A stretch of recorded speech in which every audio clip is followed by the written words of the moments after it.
Good morning and welcome back students to standard 10th. We are in chapter number 3 and today I am going to introduce with the method cross multiplication method to solve the problems of linear equations in two variables. तो बच्चों अभी इसमें एक और method है cross multiplication method, उसके ऊपर आज मैं थोड़ा आपको इंट्रो करवा रहा हूँ या सिखा रहा हूँ। इस वीडियो में आपको क्रॉस मल्टीप्लिकेशन मेथड पहले तो कैसे काम करती है वो सीख लीजिए, फिर इसके ऊपर के सम अगले वीडियो में देखेंगे। तो आइए आज आपको क्रॉस मल्टीप्लिकेशन मेथड को किस तरह से अप्लाई करना है उसके बारे में मैं सिखा रहा हूँ। तो बच्चों सबसे पहले तो उस स्टेप्स है वो स्टेप्स वाइज ही आपको जाना पड़ेगा, तभी आपको ये मेथड इजी लगेगी। हाँ, एक बार आपने इस मेथड को सीख लिया, समझ लिया, फिर वो बहुत आसान है, बहुत ही सिंपल है। हाँ, सबसे पहले तो आपको क्वेश्चन दिया जाएगा और इस क्वेश्चन में हमेशा लीनियर इक्वेशन में 2 पेयर्स होती है, तो वो 2 पेयर्स आप नोट डाउन कर लीजिए। एग्जाम्पल के तौर पर मैंने यहाँ पे पेयर a1x ये plus b1y plus c1 is equal to 0, वो पहली नंबर 1 इक्वेशन है आपका, और a2x plus b2y plus c2 is equal to 0 वो नंबर 2 पर है। तो ये 2 पेयर ऑफ लीनियर इक्वेशन आपको ऑलरेडी क्वेश्चन में दी गई होगी, राइट। तो वो पहले आपको नोट डाउन कर लेना है। इसके बाद दूसरा step a1 a2 b1 b2 and c1 c2 ये जो तीनों चीज़ें हैं वो कोएफिशिएंट है और c1 c2 का कांस्टेंट है, उसको नोट डाउन कर लीजिए। तो और उसका नोट डाउन इस तरह से होगा b1 b2 c1 c2 a1 a2 and b1 b2। ये आपने coefficient of x and y और c को इस तरह से नोट डाउन किया, लेकिन ये पैटर्न आपको फॉलो करनी पड़ेगी जब आप नोट डाउन करते हो, तो इस पैटर्न में आएगा। ओके, तो ये मैंने पैटर्न का फॉर्म दिखाया है कि किस तरह से आपको नोट डाउन करना है। इसके बाद third step, now right the coefficient of x, y and 1 in the following manner. फिर आपको 3 अलग अलग ऐसे कॉलम बनाने हैं, एक का नाम देना है x, दूसरा y और तीसरा नंबर 1। अब क्या करेंगे आप कि x के नीचे आप b1 upon b2 into c1 upon c2 ये लिखेंगे। अब b1 upon b2 and c1 upon c2 जो मैंने आपको यहाँ पैटर्न बताई थी, ये पैटर्न है यहाँ, वो आपको x के नीचे लिख देना है इस तरह से। b1 upon b2 and c1 upon c2 कुछ नहीं है, आपको पता ही है, ये कोएफिशिएंट्स है। b1 अपॉन b2 y के कोएफिशिएंट है और c1 अपॉन c2 वो आपके कांस्टेंट है, वो लेकर आपको यहाँ पे नोट डाउन करना है।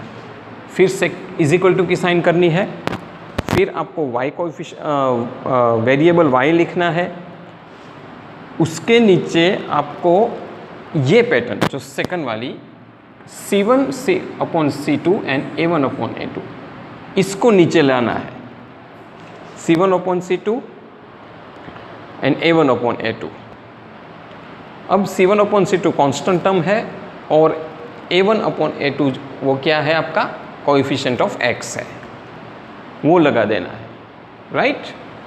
इसके बाद फिर से इज इक्वल टू की साइन कीजिए और 1 लिखिए, अंडरलाइन कीजिए, और इसके नीचे आपको फिर से यहाँ पे ये जो पैटर्न में दिखा रहा हूँ, ये जो मैंने ब्रैकेट किया a1 upon a2 and b1 upon b2, ये पैटर्न को यहाँ पे लिख देना है।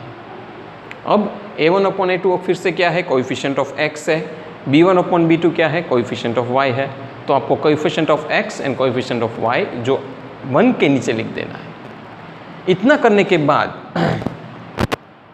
चौथा स्टेप, सबसे पहले तो आपको जो denominators of x, y and 1, denominators of x, y and 1 मतलब ये जो पैटर्न वो डिनोमिनेटर्स है x, y एंड 1 का, वो इस तरह से ऑब्टेन करना है जिसमें मैंने पहला नंबर दिया है number, right the downward arrows are multiplied first, number with the downward arrows are multiplied first. That means कि ये डाउनवर्ड एरो है, देखो यहाँ दिख रहा है, इसको पहले लेना है। तो b1 कोएफिशिएंट ऑफ b1 को c2 से मल्टीप्लाई करना है, इन दोनों का मल्टीप्लाई पहले करना है।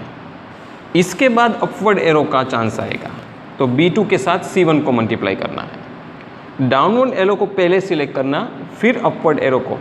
तीनों केसेस में ऐसा ही करना है। यहाँ भी आपको डाउनवर्ड एरो को पहले लेना है मल्टीप्लिकेशन में और फिर अपवर्ड एरो को, और तीसरे में भी डाउनवर्ड एरो को पहले सिलेक्ट करना है और फिर अपवर्ड एरो को। इस तरह से लिखने के बाद आपको जो नीचे मैंने पैटर्न समझाई है उस पैटर्न में आपको फिर से आपके नंबर्स डाल देने हैं। Okay, then the product of numbers with the upward arrows are subtracted. That means क्या, फिर से आप x is equal to y is equal to 1 लिखिए, और फिर आपने जो यहाँ पे जो क्रॉस मल्टीप्लाई किया है, पहले डाउनवर्ड एरो का फिर अपवर्ड एरो का, वो यहाँ पे लिख देना है। B1 को C12 से मल्टीप्लाई कीजिए, जो भी आंसर आएगा उसमें से आप सब्ट्रैक्ट कीजिए B2 और C1 को, इन दोनों का मल्टीप्लिकेशन का सब्ट्रैक्शन होगा। तो B1 multiply by C2 minus B2 multiply by C1, समझ गए? इज इक्वल टू करके फिर से y लिखिए। अब ये आपको कहाँ से मिला, यहाँ आपने क्रॉस मल्टीप्लाई किया, वहाँ से ही मैंने ये चीज़ यहाँ नीचे ली है, और कुछ नया नहीं है इसमें, और कोई तो स्टेप भी नया नहीं है, सिर्फ यहाँ नीचे नोट डाउन करना है क्योंकि मुझे सब्ट्रैक्ट कर देना है। फिर C1 मल्टीप्लाई बाई A2 कीजिए, फिर सब्ट्रैक्ट कीजिए C2 मल्टीप्लाई बाई A1, और तीसरे में जो 1 लिखा है उसके नीचे A1 multiply by B2 minus A2 multiply by B1। ये जो आपको मिल जाएगा, फिर आपको फाइनल आंसर मिल जाएगा, और इस तरह से आपका सम सॉल्व हो जाएगा। अगले वीडियो में क्रॉस मल्टीप्लिकेशन मेथड से रिलेटेड मैं सम्स आपको सॉल्व करके दूंगा, तब आपको ये मेथड एकदम क्लियर हो जाएगी। बच्चों, आपको ये वीडियो अगर पसंद आया हो तो शेयर कीजिए, लाइक कीजिए और सब्सक्राइब कीजिए। हाँ, और कोई डाउट हो तो ज़रूर ग्रुप में भेजिएगा। Thank you for listening me.